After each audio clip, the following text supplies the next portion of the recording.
Israel just bombed Iran. Now, by the time you see this video, you've probably seen a bunch of people talking about this. So I'm gonna give you a basic rundown and I'm gonna tell you what I think. So breaking news, Israel attacked multiple Iranian targets from military officials to military bases. Now, this is all coming after Israel attacked an Iranian military leader, killed him. So then Iran responded by launching missiles, which they warned Israel and the United States that they were going to launch so that Israel and the United States could shoot it down.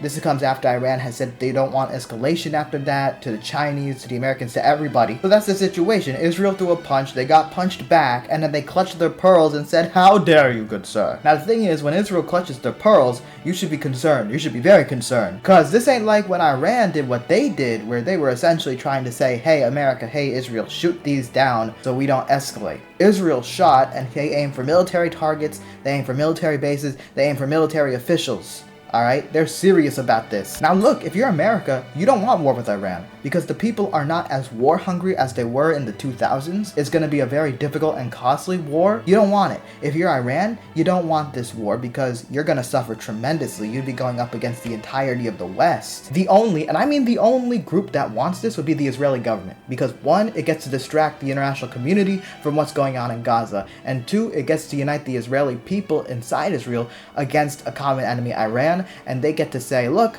we have a common enemy, we have a war, let's deal with that first before you kick out any of our cabinet or our prime minister. At the end of the day, this is just Israel trying to fulfill a long-term goal they've had, which is to start a war with Iran and have the US fight on their behalf. And unfortunately, we're in a position right now where I don't know if the US government is going to stand up and say that no American is going to die for the state of Israel, because they haven't been able to stand up to Israel when it comes to the safety of the people of Gaza. They haven't been able to stand up to Israel when it comes to the settlements in the West Bank, and I have strong doubts that they would stand up for the Iranian civilians that have no reason to die in this war. No Iranian, no Israeli, and no American should be dying on behalf of the state of Israel because their genocidal far-right extremist government wants them to die. Now this whole thing is a developing story, okay? It happened while most Americans are asleep, so in the next few hours while we're sleeping, there's going to be a lot of news coming out of that region.